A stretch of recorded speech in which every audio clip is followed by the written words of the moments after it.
আমাদের দেশে যে ছেলেগুলো আন্তর্জাতিকভাবে নাম করতেছে, বেশিরভাগের ইতিহাস তালাশ করেন, এদের মা বাবা তো বড় লোক না, ধনী না। এই যে তাকরিম ছেলেটা, ওদের বাড়ি হলো সিরাজগঞ্জ, ছিল চরে বাড়িঘর সব নিয়ে নিছে আপনার এই যে নদীর পানিতে, এরপরে নাগরপুরা এসে বাড়ি করছে টাঙ্গাইল। এই বাড়ি দেখবেন একদম কি অবস্থা বাড়ির। তো এই ছেলে কোরআনের সাথে তার সম্পর্ক লাগার কারণে সারা দুনিয়া, ও অথচ টিনের ঘরে থাকে কিন্তু ওর নাম পুরা দুনিয়া জানে। কোরআন, তাহলে কোরআন সম্মান বাড়া না? কোরআন সম্মান। অনেক 20 তালার মালিকরা আপনারা চিনেন না, কেউ এরকম আছে যে 10টা বাড়ির মালিক কেউ নাম জানেন না, কিন্তু এই যে টিনের ঘরের ছেলেটার নাম পুরা দুনিয়া জানে। কোরআন, কোরআনের সাথে যার সম্পর্ক লাগবে তার মর্যাদা বেড়ে যাবে। ইন্নাল্লাহা ইয়ারফাউ বিহাদাল কিতাবি আকওয়ামা, নিশ্চয় আল্লাহ পাক রব্বুল আলামিন এই কোরআনের মাধ্যমে, এই কিতাবের মাধ্যমে একদল মানুষকে মর্যাদা বাড়ায় দেয়, সম্মানিত করে দেয়। ওয়ায়াদউ বিহি আখারিন, আরেক দলকে আল্লাহ লাঞ্ছিত করে দেয়। আপনারাও দেখেন আপনাদের এলাকার এই যে ফরিদপুরের হযরত মাওলানা শেখুল হাদিস আব্দুল গাফফার সাহেবকে কে না চিনে বলেন, অথচ আপনাদের এই ফরিদপুরের অনেক ধনী মানুষকে আপনারা কেউ চিনেন না। তো বলতেছিলাম, কোরআনের সাথে যাদের সম্পর্ক লাগবে তাদের মর্যাদা বেড়ে যাবে। এগুলো 2 নাম্বার কথা। আবার কোরআনের সাথে সম্পর্ক রাখা যদি বেয়াদবি করে তাদেরকে আল্লাহ লাঞ্ছিত করে। ওয়ায়াদউ বিহি আখারিন, অপর দলকে আল্লাহ লাঞ্ছিত করে। আল্লাহ কোরআনের সাথে মহব্বত রেখে কোরআন অনুযায়ী চলার তৌফিক দান করেন। 3 নাম্বার, কোরআনের একটা অক্ষর যদি কেউ পড়ে তার আমল নামায় 10টা সওয়াব লেখা হয়ে যায়। তিরমিজি শরীফের 2910 নাম্বার হাদিসের বর্ণনা, ক্বালা রাসূলুল্লাহ সাল্লাল্লাহু আলাইহি ওয়াসাল্লাম, আল্লাহ নবী বলেন, মান ক্বারা হারফাম মিন কিতাবিল্লাহ ফালাহু বিহি হাসানা ওয়াল হাসানাতু বিআশরি আমসালিহা। নবীজি বলেন, কোরআনের একটা অক্ষর যদি কেউ পড়ে তার আমল নামার সাথে সাথে 10টা সওয়াব লিপিবদ্ধ হয়ে যায়। পড়েন আমার সাথে, আলিফ লাম মিম। সবাই পড়ছেন না? আল্লাহ নবী বলেন, লা আকুলু আলিফ লাম মিম হারফুন, আলিফ লাম মিম পুরাটা একটা অক্ষর, এটা আমি বলি না। ওয়ালাকিন আলিফুন হারফুন, আলিফ একটা অক্ষর, লামুন হারফুন, লাম একটা অক্ষর, মিমুন হারফুন, মিম আর একটা অক্ষর।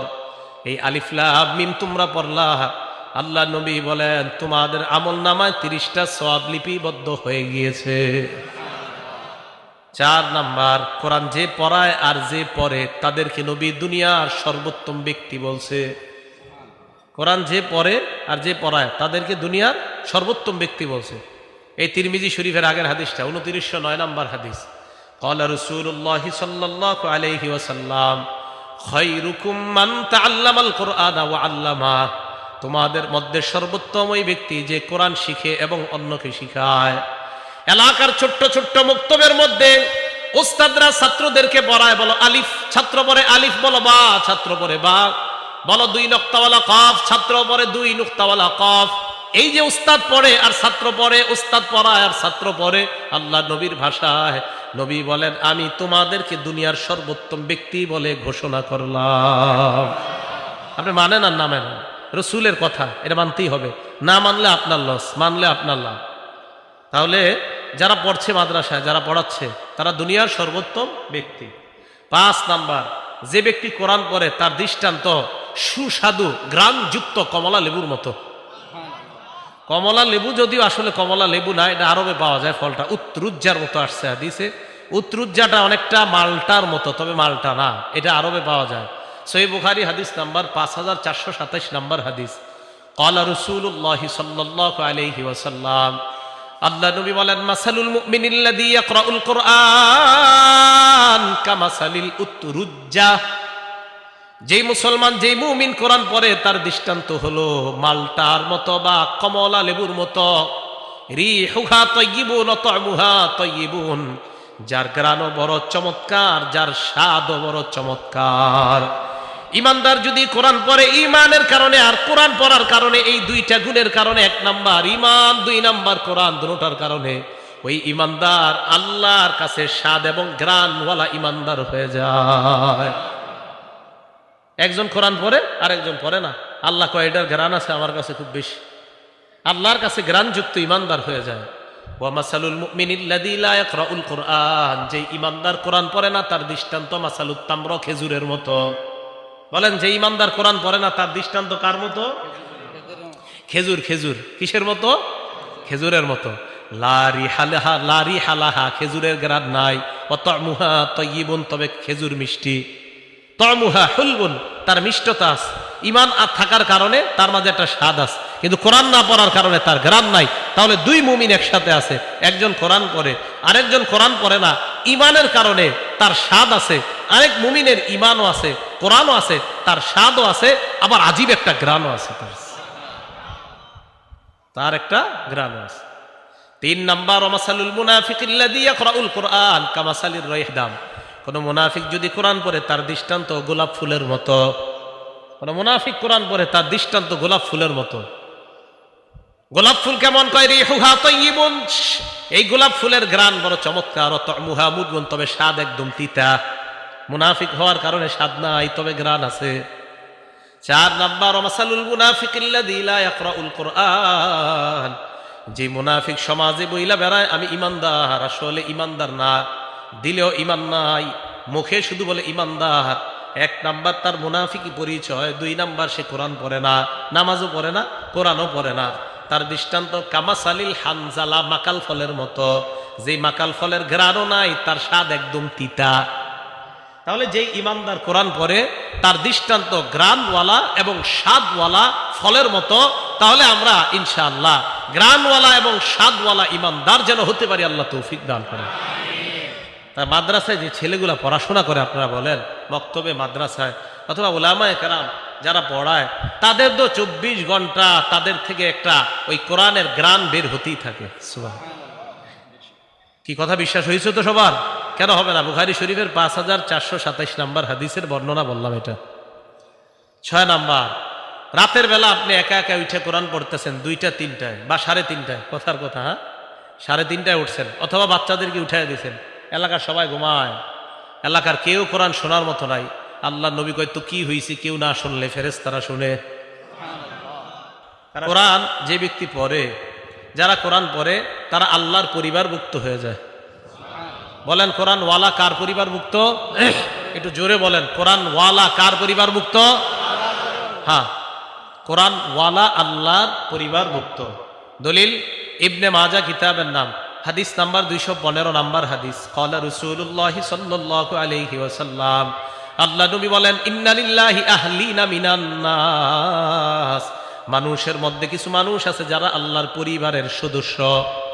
সাহাবারা প্রশ্ন করলেন, মান হুম ইয়া রাসূলুল্লাহ, এরা কারা আপনার কাছে জানতে চাই। আল্লাহ নবী জবাব দিলেন, হুম আহলুল কোরআন আহলুল্লাহি ওয়া খাসাতুহু, যারা কোরআনওয়ালা, কোরআনের ধারক বাহক, তারা আল্লাহর পরিবার এবং আল্লাহর বিশেষ অন্তর্ভুক্ত হয়ে যায়। উনি আমার আস্থা ভাজন, বলে না এরকম? উনি প্রধানমন্ত্রীর আস্থা ভাজন। কোরআনওয়ালারা আল্লাহর আস্থা ভাজন, আল্লাহর বিশেষ পার্সোনাল মেহমান হলো কোরআনওয়ালারা। আর আমরা সবাই কার বান্দা? আমরা সবাই কার বান্দা? আল্লাহর বান্দা। আমাদের মধ্যে যারা হাফেজে কোরআন, তারা আল্লাহর পার্সোনাল বান্দা, বিশেষ। এরা আমার পার্সোনাল, এরা প্রাইভেট আমার। তাহলে কোরআনওয়ালার মর্যাদা আল্লাহ দেয়, রসুল দেয়, আমরা দিতে সমস্যা কোথায়? আল্লাহ বুঝার তৌফিক দান করেন। কোরআনওয়ালাকে সম্মান করা, একজন হাফেজে কোরআনকে সম্মান করা মানে আল্লাহকে সম্মান করা। বলেন বলেন, কোরআনওয়ালাকে সম্মান করা, বলেন আল্লাহকে সম্মান করা। আবার বলেন, কোরআনওয়ালাকে সম্মান করা, আল্লাহকে সম্মান করা। আবু দাউদ শরীফ হাদিস নাম্বার 4843 নাম্বার হাদিস। ক্বালা রাসূলুল্লাহ সাল্লাল্লাহু আলাইহি ওয়াসাল্লাম, আল্লাহ নবী বলেন, ইন্না মিন ইজলালিল্লাহ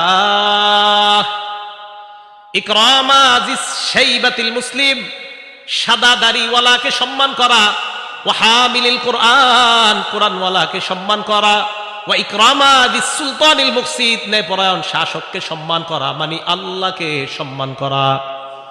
বলেন, সাদা দাড়িওয়ালারে সম্মান করা মানে কারে সম্মান করা? হাফেজে কোরআনকে সম্মান করা মানে কাকে সম্মান করা? ইনসাফওয়ালা ন্যায়পরায়ণ শাসককে সম্মান করা মানে কাকে সম্মান করা? তাহলে 3 ব্যক্তিকে সম্মান করা মানে আল্লাহকে সম্মান করা। 1 নাম্বার সাদা দাড়িওয়ালা মুরব্বী, একে সম্মান করা মানে আল্লাহকে সম্মান করা। 2 নাম্বার হামিল কোরআন, যারা কোরআনের ধারক বাহক। সাদা দাড়িওয়ালা যারা দেখবেন, এদের দেখলে আলাদা একটা মায়া লাগে। এই যে ডিআইটি মসজিদের খতিব সাহেব হুজুর এতবার আলোচনা করছে, হুজুরে দেখবেন দাড়িটার দিকে তাকাইলে একটা মায়া লাগে, মানে আলাদা একটা মায়া কাজ করে। আপনারা দেখবেন উনি বয়ান কি করছে, হ্যাঁ ওইটা না শুনলে দেখবেন অনেকে এরকম যে আর দাড়িটাই তো এত সুন্দর লাগে। আমি অনেক সময় বলি আল্লাহওয়ালাদের মজলিসে যাওয়ার জন্য শুধু এই কারণে আমি বলি যে আল্লাহওয়ালাদের মজলিসে যাবেন, হুজুর অনেক সময় যায়া যদি সামনাসামনি না বইতে পারি কথা বুঝি না। আমি কেন, অনেক সময় অনেক জায়গার মাইকের সমস্যা থাকার কারণে 3-4 তালা মসজিদে কথা বোঝা যায় না। আমি কই চেষ্টা করবেন আল্লাহওয়ালাদের মজলিসে গিয়া কি বলে ওইটা জানা দরকার নাই, খালি তাকায় থাকবেন, কতক্ষণ শুধু তাকায় থাকবেন, এইভাবে দেখতে থাকবেন এই সাদা দাড়িওয়ালা আল্লাহওয়ালাদের দিকে, শুধু তাকায় থাকবেন। এই যে তাকায় থাকবেন দেখবেন ভিতরে পরিবর্তন শুরু হয়ে গেছে। এটা আল্লাহওয়ালাদের একটা আজীব আল্লাহর সাথে সম্পর্ক। তো সাদা দাড়িওয়ালাদেরকে দেখলে দেখবেন অটোমেটিক অন্তর একটা শ্রদ্ধা তৈরি হয়ে যায়। রসুল আকরাম সাল্লাল্লাহু আলাইহি সাল্লাম বললেন, সাদা দাড়িওয়ালাকে সম্মান করা, কোরআনওয়ালাকে সম্মান করা, আর ইনসাফগার ন্যায়পরায়ণ শাসককে সম্মান করা। মানে কাকে সম্মান করা? তাহলে আমরা কোরআনওয়ালাকে সম্মান করব তো ইনশাআল্লাহ। আল্লাহ তৌফিক দান করেন। 10 নাম্বার, এক সাহাবার বিয়া করার টাকা নাই। কি করার টাকা নাই? বিয়া করার টাকা নাই, মোহরানা দেওয়ার মতো টাকা নাই। নবীজি শুধু কোরআন থাকার কারণে এটাই মোহরানা ধরে বিয়ে দিয়ে দিস। সহিহ বুখারী হাদিস নাম্বার 5030 নাম্বার হাদিস। আপনারা মনে করছেন এটা কি কোনো গল্প টল্প হইতে পারে যে এরকম বিয়ার কাহিনী? এটা বুখারী শরীফে আছে, 5030 নাম্বার হাদিস। নবীজির কাছে এক মহিলা আসার পর কয়, ইয়া রাসূলুল্লাহ ইন্নী ওয়াহাবতু লাকা নাফসি, হুজুর আমি আমারে আপনার কাছে দান করে দিলাম। আমাদের আয়েশা সিদ্দিকা এগুলা যখন দেখতো, কোনো মহিলা এসে বলতো, হুজুর আমি নিজেরে আপনার কাছে দান করে দিছি, বলতো আচ্ছা মহিলাদের শরম করেন আপনার এগুলা কয় আয়েশা? আমার এরকম বলতেন। আচ্ছা যাই হোক, তা এক মহিলা এসে কয়, হুজুর আর এটা আল্লাহর ফয়সালা, আল্লাহ তাআলা আমাদের নবীজির ব্যাপারে ফয়সালা করেছিলেন, কোনো নারী যদি আপনাকে নিজের দান করে দেয় আপনি অধিকার রাখেন এই নারীর ব্যাপারে, এটা আল্লাহ তাআলা ফয়সালা করছে। তো যাই হোক, এক মহিলা এসে বলতেছে, হুজুর আমি নিজেকে আপনার জন্য দান করে দিলাম। নবী সাল্লাল্লাহু আলাইহি সাল্লাম মহিলার কথা শুনে নিচের দিকে মাথা দিলেন। এক সাহাবা দাঁড়ায়, হুজুর ইনলাম ইয়াকুন লাকা ফিহা হাজা, হুজুর মহিলা আপনারা যা বলছে, আপনার যদি এখানে কোনো আগ্রহ না থাকে, হুজুর জাউযিনিহা, এই মহিলাটারে আমার সাথে বিয়ে দিয়ে দেন। নবী সাল্লাল্লাহু আলাইহি সাল্লাম কয়, তোমার সাথে বিয়ে দিয়ে দিব? কয় জি হুজুর। মাজা ইন্দাকা, কি আছে তোমার? টাকা পয়সা আসেনি? লা ইয়া রাসূলুল্লাহ, আল্লাহর কসম হুজুর কিছু নাই। নবীজি বললেন, ইযহাব ইলা আহলিকা ফানজুর, বাসা যাও, দেখো তোমার হাল ইন্দাকা মিন শাইইন, কিছু আছে কিনা দেখো, তালাশ করে। ওয়ালাউ খাতিমাম মিন হাদিদ, লোহার একটা আংটিও যদি হয় তালাশ করে পাইলে আমার কাছে নিয়ে আসো। সাহাবা আয়েশা কয়, হুজুর লোহার আংটিও নাই, আমার কাছে সবচেয়ে মূল্যবান দামি জিনিস হলো আমার এই লুঙ্গিটা। হ্যাঁ, কথাগুলা শুধু শুধু শুনতেছেন এই নিয়তে শুই না, নামাজ মাঝে একটু ভাইবেনও। এক সাহাবা নবীজির কয়, হুজুর লুঙ্গিটা ছাড়া কিছু নাই। তাদের দিলগুলা কত সাফ ছিল, ঠিক না? কত সাফ দিলওয়ালা মানুষ ছিলেন তারা। হুজুর এই লুঙ্গিটা ছাড়া আর কিছু নেই। নবী সাল্লাল্লাহু আলাইহি সাল্লাম কয়, লুঙ্গিটা এত সাফ ছিল। একটা হাদিস মনে পড়ে গেছে, শোনাই দিই। তিরমিজি শরীফের 3375 নাম্বার হাদিস। এক সাহাবা নবীজির কাছে আসছে, আসার পর কয়, ইয়া রাসূলুল্লাহ ইন্না শারা'i আল ইসলাম ক্বাদ কাসুরাত আলাইয়া, হুজুর ইসলামের এত বিধিবিধান আমি মুখস্থ রাখতে পারি না। কত সহজ সরল দেখেন। নবীজি কয়, তো কি করবো এখন কও? হুজুর আখবিরনি বিআমালিন, এমন একটা আমল আমার সংক্ষেপে শিখাইয়া দেন, আতাশাব্বাসু বিহি, আমি যেটা সবসময় আমল করতে পারি, যেহেতু সব মনে রাখতে পারি না, সংক্ষেপে একটা শিখাইয়া দেন যেটা আমলও করতে পারি, মনেও রাখতে পারি, আর মরলে যেন হুজুর তাড়াতাড়ি জান্নাতে যেতে পারি। নবী সাল্লাল্লাহু আলাইহি সাল্লাম কয়, লা ইয়াজালু লিসানুকা রাতবাম মিন যিকরিল্লাহ, তোমার এই জিহ্বাটা সর্বদা যেন আল্লাহর জিকিরে তরু তাজা হয়ে যায়।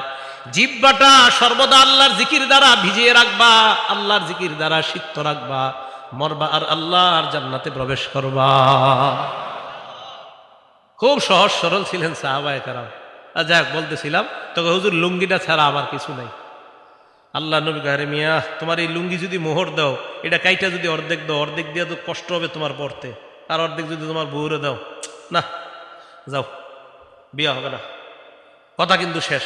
নবীজি ডাক দিলেন, এই শোনো শোনো শোনো, হাল মা কামিনাল কোরআন, বিমাজা মা কামিনাল কোরআন, অথবা মা কামিনাল কোরআন, কোরআনের কিছু পারোনি তুমি? সাহাবা কয়, হুজুর জি, সূরাতুন কাজা ওয়া কাজা, ওই সূরাটা আমার মুখস্থ আছে। আল্লাহ রাসূল কয়, মাল্লাকতুকাহা বিমা মাআকা মিনাল কোরআন, শুধু কোরআনের কয়েকটা সূরা মুখস্থ পারো, এটাই মোহরানা ধরে তুমি এই মেয়েটাকে শিখাইয়া দিবা, বাস এটাই মোহরানা, মেয়েটাকে তোমার সাথে আমি বিয়ে দিয়ে দিলাম। কোরআনের দাম আছে, আল্লাহ বুঝার তৌফিক দান করেন। 11 নাম্বার কথা, কিয়ামতের ময়দানে কোরআনওয়ালাকে বলা হবে পড়ো আর উপরে ওঠো, পড়ো আর উপরে ওঠো, পড়ো উপরে ওঠো, পড়ো উপরে ওঠো। যখন শেষ করবা পড়া, ওখানে গিয়ে তোমার স্টেজ শেষ হবে। আবু দাউদ শরীফ 1464 নাম্বার হাদিস, ক্বালা রাসূলুল্লাহ সাল্লাল্লাহু আলাইহি ওয়াসাল্লাম, আল্লাহ নবী বলেন, ইউকালু লিসাহিবিল কোরআন, কোরআনওয়ালাকে বলা হবে করা ওয়ার্তাকি, পড়তে রাহো আর চড়তে রাহো, পড়ো আর চড়ো, পড়ো আর চড়ো, পড়ো আর ওঠো, পড়ো আর ওঠো, পড়তে থাকো এবং উঠতে থাকো। ওয়ারাত্তিল কামা কুনতা তুরাত্তিলু ফিদ দুনিয়া, ধীরস্থির ভাবে পড়ো, যেমন দুনিয়াতে ধীরস্থির ভাবে পড়তা, ধীরস্থির ভাবে পড়ো। হাফেজ সাহেব যারা আছেন তারাবিতে ধীরস্থিরতার সাথে পড়বেন ইনশাআল্লাহ। হাফেজে কোরআন কারা কারা ছাত্র আছেন এই জায়গায়? হাফেজে কোরআন, হ্যাঁ ইনশাআল্লাহ। আমি খুব ধীরস্থিরতার সাথে পড়ি, পড়বেন তো ইনশাআল্লাহ? আমরা তারাবির সালাতে ইনশাআল্লাহ ধীরস্থিরতার সাথে আমরা কোরআন পড়বো। রসুল আকরাম সাল্লাল্লাহু আলাইহি সাল্লাম বলেন, ধীরস্থির ভাবে কোরআন পড়বা, যেমন তুমি ধীরস্থিরতার সাথে দুনিয়াতে কোরআন পড়তা। ফাইন্না মানজিলাকা ইনদা আখিরি আয়াতিন তাকরাউহা, তোমার শেষ সীমানা হলো তুমি যেই জায়গায় শেষ আয়াতটা পড়বা, ওই আয়াত শেষ করবা, ওটাই হবে তোমার শেষ সীমানা। হাফেজে কোরআন সূরা ফাতিহা শুরু করবে, না সে গিয়ে যদি শেষ হয়, তার মর্যাদা হবে 6236টা। কয়টা? 6200। ওলামা ছাড়া অন্যরা বলেন 6236 না 6666 নাকি 66? বলেন আমার সাথে, বলেন 6000, বলেন 666। এটা প্রসিদ্ধ, বলেন এটা প্রসিদ্ধ। 6236 এটা বিশুদ্ধ। বলে একটা প্রসিদ্ধ আর একটা বিশুদ্ধ। প্রসিদ্ধটা উচিত মানা না বিশুদ্ধটা? আল্লাহ বুঝার তৌফিক দান করেন। তাহলে 6666 প্রসিদ্ধ, 6236 বিশুদ্ধ। হ্যাঁ আজকে বাসায় গিয়ে গনেন, গনলে 6236টাই হবে। তো ঠিক আছে, হাফেজে কোরআন পড়তে পড়তে যখন শেষ আয়াত পড়বে, ওটাই হবে তার শেষ সীমানা, ওই মর্যাদায় আল্লাহ তাকে অধিষ্ঠিত করবেন। 12 নাম্বার, হাফেজে কোরআনকে কিয়ামতের ময়দানে কোরআন গিয়ে বলবে, এই আমারে চিনো চিনো?